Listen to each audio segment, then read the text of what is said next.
Welcome once again to the chat room. Nice to have your company, and doing the chatting, the Dean of Sydney, Philip Jensen. Philip, lovely to see you again. Hello, Kel. We're going to chat about a topic that we want you to think about and do some chatting about yourself. Today it's the very difficult problem of warfare, because this is a stick that sometimes people who are not Christian want to beat Christians with. And Go to war with us about it. Go to war with us over it. There was a letter in one of the newspapers recently written by a professor who was arguing that the university should be studying religion and theology and so on, and a letter came back from a chap saying, yes, the professor made some good comments, but, said this man, let me read the quote to you, he said, I have never heard of an atheist killing for his non-belief. Well, there's something that bloke's missed out on, and we'll come back to that, Philip. Yeah, okay. Let's dig out this whole argument. Now this business of Christians cause wars or religions cause war and fight them, they've been throwing this at us for hundreds of years, haven't they? Hundreds of years. There's nothing new in it, although every person who expresses it sounds like they've just discovered it. But it's as old as the hills. I haven't tracked down its actual history, but I think it comes out of the Enlightenment. I wouldn't be surprised if it doesn't come out of Voltaire. We know the objection is there. So there are a few standard sort of riders we have to put on this, because there are lots of people who might have said they were doing things for Christian reasons who weren't particularly Christian people, were they? No, that's right. So all people who bear the name of Christianity or have been baptised sometime somewhere along the line are not necessarily Christians. And the reasons they're doing things are not necessarily Christians. But there are also Christians who've done the wrong things. There's a little bit of justification in that Christians get involved in doing the wrong thing, but they're not necessarily doing it as Christians, are they? No, that's right. You're not doing it because the Christian philosophy tells you should do this. Right. You're doing it for other reasons, but you may use Christianity as a rallying point or something like that. And when we look back in the past, we look back on what happened 100 years ago, 200, 300, 400, it's very hard to know what really motivated people, what was really driving them to attack their neighbours across the border or do anything. Yes. Understanding another age, another culture is very difficult. So a great period of religious wars were after the Reformation, 16th century, 17th century. But they lived in a culture unlike ours. Ours has come out of their warfare. So we're very big on individualism. They were very big on community. So our society is built on we tolerate all diversities, whereas theirs was tolerated on we work together. Yes. Now you're living in a different world. See, I was pondering it the other day about suffrage. I was reading about the right to vote. The right to vote. Yes. Where does the word suffrage come from? We'll get back to you on that. Okay. And, you know, women didn't have the right to vote, and people who weren't landholders didn't have the right to vote. And you think, how on earth could they think that was democracy? Yes. You know, as the Americans set up their high-principled democracy, yes, they didn't all have the right to vote. And you think, this was ridiculous. I mean, what was wrong with those people? They can't see it. Right. Then it occurred to me, you know, in our kind of home units, the apartments I live in, they have quarterly meetings of all the owners. And they have a right to have a vote because they're owners. But the residents don't. Yes. And to go. See, I haven't got any suffrage. Yes, yes. Right? Now, that's because the meeting is about our property. Well, I don't own the property, so I'm not included. So when government's about property, you get the property owners involved in government. And you don't have to bother about the residents because never occurred to me before. Because it's only dealing with property. Right. Once you start pushing government beyond property, well then other people should be involved. But in fact, residents should be involved in the local apartment buildings. Which is an example of how we don't understand what's happening in the past. In return for that, suffrage, an older meaning of the word suffering was allow or permit. As in the King James translation, suffer the little children to come unto me. See, thank you. See? So did you just think that up, or have you consulted a dictionary while I've been talking? My brain goes slowly, but it eventually gets there. We're looking back at the past. We're trying to work out why there were conflicts in the past that were blamed on religion. So we need to try to understand the threats that people felt in those days, and the threats nations felt, don't we? And that must be hard to understand. Very hard to understand. So you see, the Japanese, having done terrible things to the Chinese, then moved down through Southeast Asia and threatened Australia. Well, there weren't too many of us, not that I was alive, but there weren't too many of us who thought, oh, gee, maybe we'd like to have the Japanese running our country. You know, I mean, there was a call to arms, people went to war. I mean, now, you could say, well, that was an anti-Shinto war. But it wasn't. It was we were Australians and we want to live a particular way and we don't want to speak Japanese and run by Japanese. They're Japanese and they want to expand their empire. There is a conflict. So it wasn't Shinto versus Christianity, it was, you know, these people trying to conquer these people. That's right. The point is that we've got to be really careful then about making judgments about the past and why people did things in the past. Yes. Bearing that reservation in mind, nevertheless, there were wars fought in the past. Is it okay for Christians to fight wars? I mean...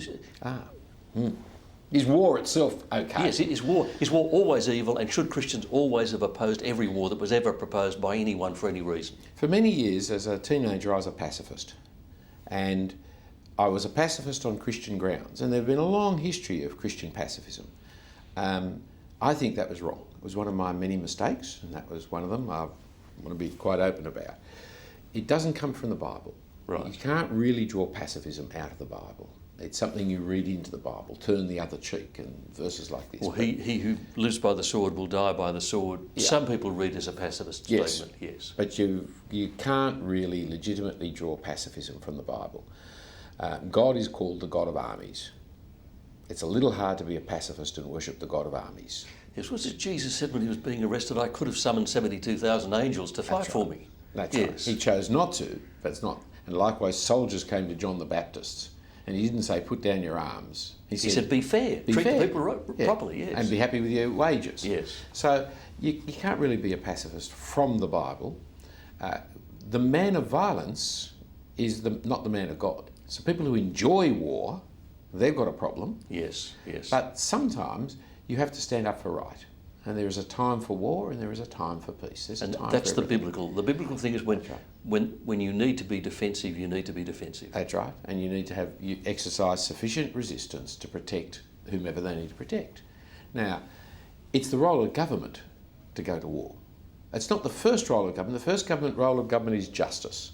But it's the second role of government is protection and defence and security. So governments have got the right to make a decision that we'll go to war in a way that other groups don't have. That's right. So I mustn't privately just say, hey, friends, let's take on Malaysia. You know, Right. I mean, it's not for me to go to war. The government's called upon defence, and if they call upon us to defend our people, our land, our nation, then we have obligation to be serving as the government calls upon us to. And we also have an obligation to work out whether the government's decision is moral or not, don't we? To some extent, they have a right to expect our compliance with them on these calls. Okay. If what they're doing is inhuman, then we may have a right to resist, but the right to resist must be accepted with the consequences. Right.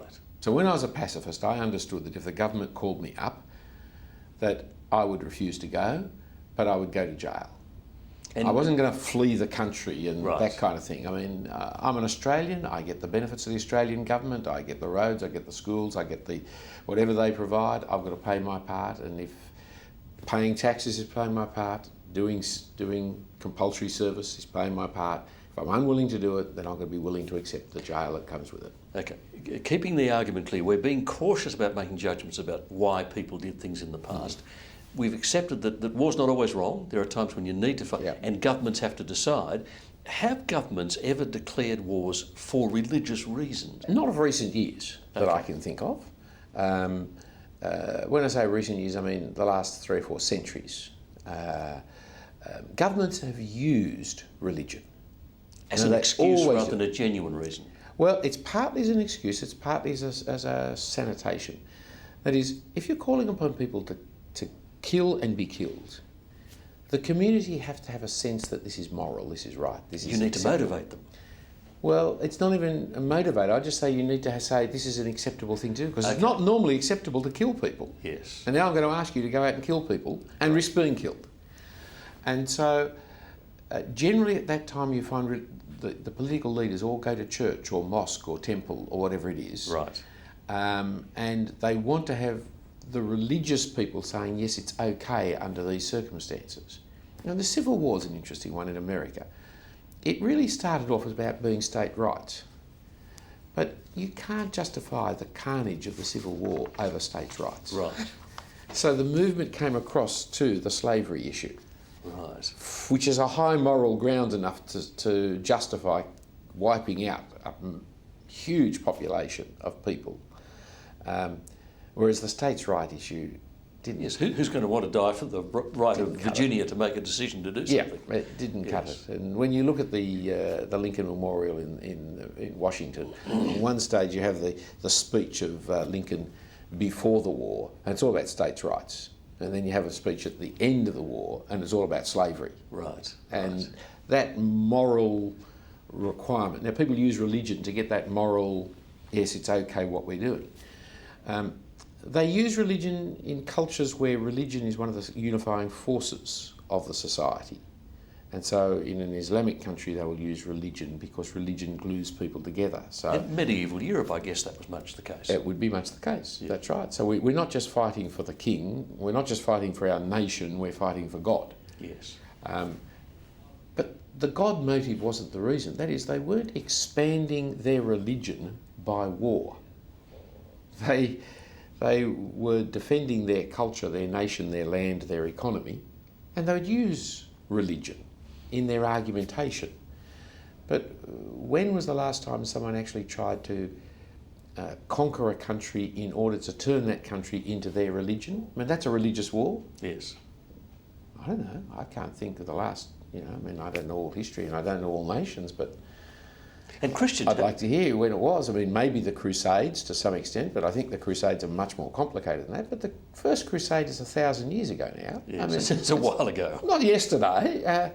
So when it comes to expanding Christianity, by and large, Christians have, for most of history, not thought fighting was the way to do it. Is that right? I'm sure that that's right. I'm sure that at certain points it has happened, that as a country has been conquered, the new king is Christian, so Christianity spreads under that. But Christian missionaries have never gone killing kings to put Christian kings in place to Christianise the country, particularly. So Christianity spread around the globe, but not by conquest. That's by preaching and teaching and by prayer. And that's what the Bible says to do. So even if Christians did it, they wouldn't be doing it as Christians. Right. So always differentiate. See, take that dreadful practice of circumcision of women. Yep. That is very common in Islamic countries in North Africa. It's not Islamic. Right. It's North African. It's just a cultural thing. It's a cultural thing of North Africa. Right. And unfortunately, there's some North African Christians who do it too. Because it's got nothing to do with Christianity, it's got nothing to do with Islam, it's got to do with North African tribal culture. But if you don't, this is the misinterpretation thing. If you don't understand that, you can look at it and say they're doing bad things for Yes. religious reasons. Yeah, and it is a bad thing. I mean, it's a horrendous Oh, thing. yeah. But yes, they're not doing it for... Now, the reason why Jews circumcise boys is for religious reason. Now, if you think that is horrendous invasion and destruction, well, you'll think that's an awful thing that religion is teaching. Now, I personally don't, but if you did, you would say that. I personally think circumcision of women is barbaric. Yes. But much as I'm not a Muslim, I think it's unfair to blame Islam for it, because Islam doesn't teach it, Islam doesn't practice it. A bunch of Muslims do. So, I mean, that practice is like warfare. It's something that people do and then afterwards decide to sort of whitewash us by saying there are religious reasons for fighting this war, or it's religiously okay to fight this war. But that means that becomes a sort of hostage to fortune, and people like atheist journalists and atheist historians could say, see, Yes. religious war. Yeah, well, excuse me saying it to you of all people, but journalists in particular have to simplify. Yes. Journalists in particular have to be able to capture in just a couple of sentences something that the general public can understand. In fact, the only skill journalists have is simplifying, right? You heard it from me. Now you know, don't tell anyone, it's a trade secret. Yes. Don't take too long to say it, otherwise you'll ruin it. Now, that simplification, you get a label. Yes. Here's the Protestants, here's the Catholics, or here's the Jews, here are the Muslims. Right. Warfare is there, you see. Right. I don't think Israel, Jews, I've never met Jews trying to expand Israel by war. I don't think they're trying to... you never feel the Jews are out there killing people because they won't convert and become Jews. Yes. But in order to protect their state of Israel, they are at war. But it's not part of their religion. However, when a journalist wants to write it up simply, he says, no, Israel versus or you'll say Jew versus Muslim. Yes, okay. But it's not Jewish or Muslim. They're just labels that are convenient. And this is the Northern Irish problem. The Irish Catholics were not trying to convert Protestants by blowing them up and by warfare. Any more than the Protestants were trying to convert Catholics by shooting them and blowing them up. There's a little island. Some of them want to connect to England, some of them hate England. Some of them want to be a united Ireland, others would say, no, if I'm united, I'll be in a permanent minority and we'll never win in a democracy. Democracy, remember, is the tyranny of the majority. If you're in a minority, you don't have any power in a democracy. It's a furphy, this idea that democracy is the rule of the people. It's the tyranny of the majority. So the African Americans in North America, why be Democrats? They are always losers in the racial game. They don't have enough of them. Okay. And so the Northern Irish Protestants were going to be in the minority, so they didn't want to have a united Ireland. The Southern Ireland Catholics, by and large, they wanted to have a united Ireland. So it's political, but it gets simplified with a bumper sticker slogan that says Protestant versus Catholic. Yeah. And because there is that division. Yes. It's an easy way to label them. Yes. And it's not really north versus south in that the Catholics in the north were happy to have a united Ireland. Yes. Now, the Irish situation is much more complicated than this. I haven't given the whole history of Ireland, and please don't write in and tell me I haven't understood anything. I'm just saying the religious label is a useful label for simplifying, but totally misleads you if you think it's got anything to do with religion. But it does get used. You see, atheist journalists or atheist historians will use those labels. If the labels had been orange and green, rather than Protestant and Catholic, then they wouldn't have been able to use it as a tool. But once they're labelled Protestant and Catholic, they use it as a tool to beat us with and say, therefore, Christianity must be untrue, the Bible must be rubbish, Jesus has failed, the gospel is not... Because look at what they do. Yes. Whereas there were prayer meetings of Catholics and Protestants against the Troubles. That actual believers were doing something quite different. Yes. And some of the Protestants, and I'm sure some of the Catholics, who were engaged in the Troubles were actually not Christian at all. They were quite antagonistic to genuine Christianity. So members of the... It's tribalism, really. So members of the IRA would not have been devout Catholics. They were keen on blowing people up for their own political reasons. That's right. I met a Presbyterian minister from Northern Ireland who was talking about bringing communities together. That's what he did because he was a real believer. Yeah. So, okay. But it still is a stick to attack us with. They're still saying, how does that happen? How is it simply being unfair? Are they simply being unjust and saying, we've simplified this, therefore it's your fault, and that proves that you're untrue? The Enlightenment, and that's why I haven't traced out the history of it, but it would be an interesting trace sometime.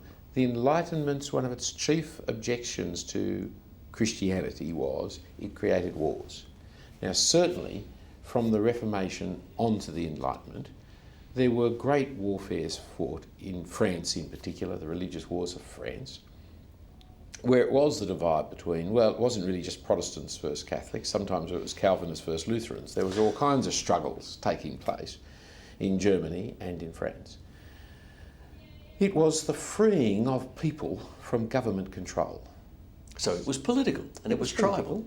But the government control was religious government, and that was part of it. So the idea of freedom of worship and separation in church and state did not come out of the Enlightenment. It came out of the Protestant Reformation. The North Americans had moved across there for the sake of freedom of religion, the Pilgrim Fathers, long before the Enlightenment. And they were Christians and they were believers and they wanted separation of church. Good Protestants. Good Protestant. It's a Protestant thing that wanted. And the states didn't want to have people having this independence. There's a lot to it rather than just simply religion. But once that sort of, concept, myth even, of wars of religion arises in the Enlightenment, everyone for generations afterwards just say, oh, well, wars of religion. Yeah. Religion causes That's wars. Right. And there is another factor in it. That is, Christians are not totally compliant people. Religious people are not totally compliant people. Right. That is, we're the people who are willing to say, no, I'd rather die than do that. And therefore, governments always have problems with religious people because they can't just get them to do government policy. they are the ones who will stand up and say, no, my conscience for God overrides my obedience to the state. So Christians in China say, you want to throw me into prison for being a Christian? Throw me into prison. I'm not going to stop being a Christian. Yeah. And so therefore we, religious people, are the people who irritate the secularists who want to control us through government. Okay. Because you can't control religious people. They have a higher authority than just the government and society. But having unpacked a little bit of the complexity of that and said that this idea of religion causes wars is a myth, let me come back to the quote that I began with, the letter from this gentleman who said, I have never heard of an atheist killing for his non-belief. Is he wrong? Totally and utterly. I mean, atheism comes in lots of forms, like religion does. You know, Protestants, there's Catholics, there's Greek Orthodox, there's Jews, atheism comes in all kinds of different forms, right? There's humanists, there's existentialists, there's nihilists, there's Nietzscheans. But atheism itself, in its forms, has a different value of life and morality than any religion. And the different forms of life and attitudes of life and morality are ones that have given rise to horrendous disasters when connected to government. Now, the local atheist's not going to do anything, the local Christian's not going to do anything. But when it's connected with government, that's when you get wars. Right, because they've got power. So you take Nietzsche. Nietzsche gives the power to the Superman to do whatever. And it's worked out through the novels of Dostoevsky and the rest, Crime and Punishment and so on. And Nazi. And Adolf Hitler was a great lover of Nietzsche. Yes. Now, whether Hitler was an atheist or not, well, frankly he was, philosophically, but he played the games of all kinds of religious things. Stalin certainly was. But Lenin, Stalin, Pol Pot, Mao Zedong were all atheists using atheistic philosophy to do atheistic things. And the things they did were murder millions and millions of people. And it wasn't inconsistent with, he happened to be an atheist who was off the rails. They were utilitarians, because that's the ethics of atheism. Whatever works. Whatever works, and the ends justify the means. Yep. And if we've got to obliterate a whole tribe of people in order to create the good state, we'll obliterate them. So and they did, not just, that's the philosophy. They put it into practice. And they put it into practice. Yes. And the bloodiest century of our history has been the 20th century, when the atheists have ruled. And the idea that, I've never heard of an unbeliever killing for his unbelief, well, in one sense, no. But in terms of what atheists do as a result of their philosophy, yeah, they've been barbarous. To say nothing of the end of the French religious wars. Which was the French Revolution, where atheists killed Christians. Atheists killed all Christians in the French Revolution. Many of them? Atheists come into government. Yes. Oh yeah, thousands, 40,000 were killed by them. Once atheists come into government, right, then they have no higher power than themselves. They are not answerable to anybody but themselves.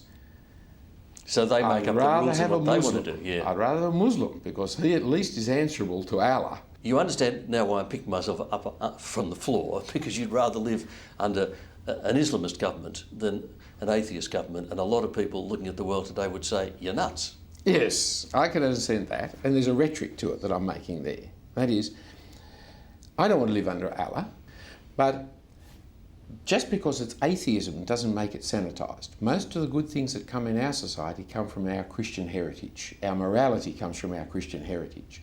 The trouble with atheism as a philosophy is there is nobody you're answerable to other than yourself.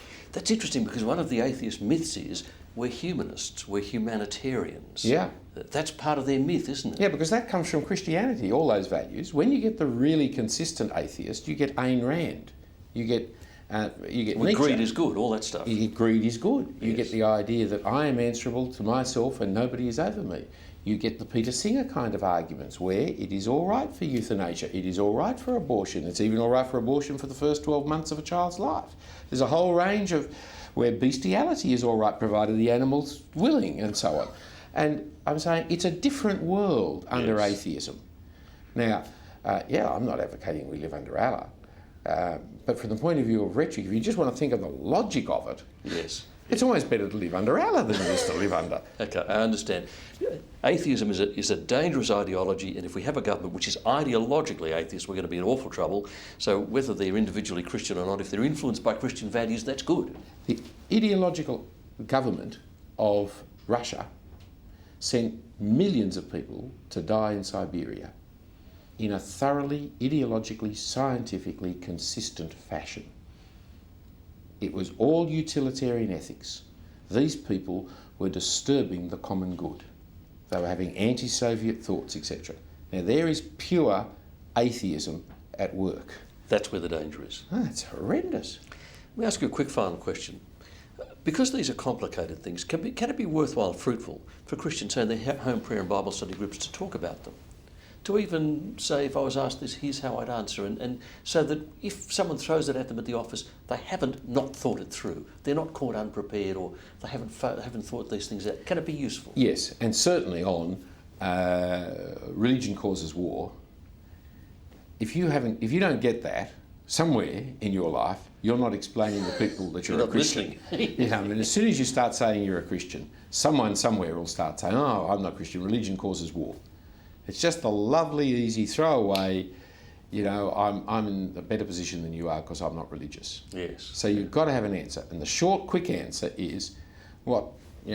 Hitler, Stalin, Mao. Yes. Okay. No? And that's the quick, short answer. Those answers are not actual because it's more complicated than that. So a short attack deserves a short answer. Yeah. Okay.